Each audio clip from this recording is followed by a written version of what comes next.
bismillahi raxmaani raxiim marka hore aad baan idinkaga mahadcelinayaa bahada Muqdisho Cable Sports oo aad igu qaabisheen stuudiyihiina quruxda badan saaxiibkay digirey gaar ahaan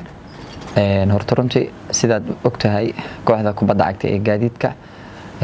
marxalado aad u adag kadib waxay soo gudubtay heerka ay rabtay waa ka soo gudubtay meesha la rabina hadda way taagan tahay waa sax horta kooxda kubadda cagta ee maamulkeeda gaadiidka waxaan gaarnay heshiiskaas oo ahaa mid ku meel gaar ah bishii June 7deeduna ahaa maamulka qeyr la siiyay ayaga iga codsaday teamka inaan marxaladda adag ay ku jirtay inaan ka gudbiyo heshiiskaasina wuxuu noo dhaxmaray maxaa la sheeg shanta ciyaar ee kooxda markaas u harsaneed inaan dhaafiyo oo kooxdana markaas xaaladda ay taagneed inaan ka bixiyo wallahi horta waa sax markii waxay ahayd oo maxaa la sheeg oo shanta ciyaar markay dhamaato in maamulkii iyo aniga inaan wada fariisano oo aan ka wada hadalno si joogisteeda kooxda kubadda cagta ee gaadiidka iyo ka tagisteedaba labadaba inkastoo heshiiskeenu uu ahaa shanta ciyaar kaliya in aan dhameeyo wixii wada hadal ahna kadib maamulka hadalkaas anaa ku iri waxaan ku dhahay heshiiskeenu waxaad noogu dhigtaan shanta ciyaar kadib marka ilaa iyo hadeer anaga iyo ayaga wax wada fadhi ah ma yeelan laakiin maamulku igu soo wargeliyeen in macnaha wada fadhi inaan wada yeelano igu soo wargeliyeen marka laakiin ilaa iyo hadeer wax wada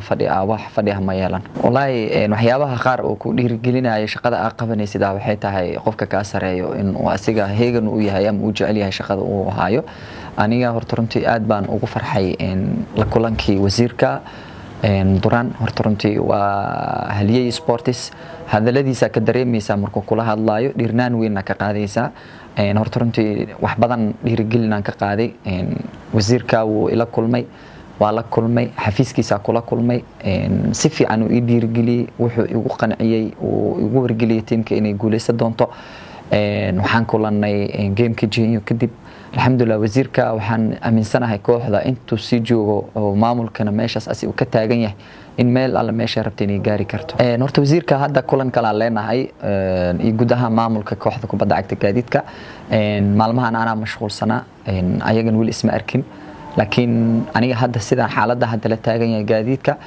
kama tagin mana joogo sababtoo qof aan heshiis ku joogina ahay shanta game heshiiskan ku joogo heshiiskaas wuu ii dhamaaday hadda xaaladan kula hadlaynay qof xuraan ahay oo maanta macallin aad kooxdaasaan ahay aan ku dhihi karo ma jiro maadaama heshiiskeena intaas uu ku ekaa laakiin waxaan waa rajeynayaa insha Allah in aan fariisano maxaa la sheeg maamulka kubadda cagta kooxda kubadda cagta ee gaadiidka waqtiga ugu dhow gaadiidka heshiiskeena aniga wax shuruud kuma xirna kaliya waxaan wataa wax shakhsiyadeeda ah qofkan bini'aadanka waa qasab in shakhsiyadiisa uu ka hadlo aniga wax shakhsiyadeedan wataa maamulka kooxda kubadda cagta ee gaadiidka shakhsiyadaas aan rabaa inaan ka dalbado shakhsiyadaas hadii ay fuliyaan kooxda kubadda cagta gaadiidka waa ka sii mid noqon karaa hadii ay si fulin shalay alxamdulillah waa ku qanacsanaa joogista gaadiidka waa team weyn waa team qof walba hamiisanaya inuu joogo marka intaas way horta runtii digirey isbedelka waxa la imaan karo qofka asiga la imaan karo aniga gaadiidka waxaan imid ayadoo marxalad ku jirto aad u adag بعدين سوقن uu ka xiran yahay ciyaartoy isakaysa karin kaliya waxay ahayd ciyaartoyda joogta inay isticmaasho horta runtii ciyaartoy aad u fiican joogeen ayaga ka saaray meesha anigana waxoogaa waa is caawinay hadda hadii ay dhacdo in maamulka kooxda kubadda cagta gaadiidka inaan isfahano heshiiskana isku fahano haday dhacdo waxaan diyaarsaday qorsho liisa diyaarsaday oo aan rabo kooxda inaan ku soo biiriyo ciyaartoy oo hadda dalka ku sugan because of mar walba waxaan u baahanahay aniga kooxda aan dhisaayo ciyaartoy mar walba heegan ah marka waxaan diyaarsaday hadiiba ay dhacdo inaan kooxda kubadda cagta maamulkeeda isfahano liisa ay diyaarsan oo tartanka ugu horeeyay Jarnal Daawud Kaabka aan uulsho horta aan ula imaan doono ciyaartoy qaar waxay iga joogan Marko kuwa qaar waxay iga joogan Baydhabo kuwa qaar waxay iga joogan Mombasa ani heegankii hadalkayga sugooyin marka hadda isfahano waa kooxdaas ciyaartoydaas isleeyahay inaan ku dagaalatay karo kali Jarnal Daawud kama noqon doon hadafkayga inaan horyaal ku tartamaan rabaa inaan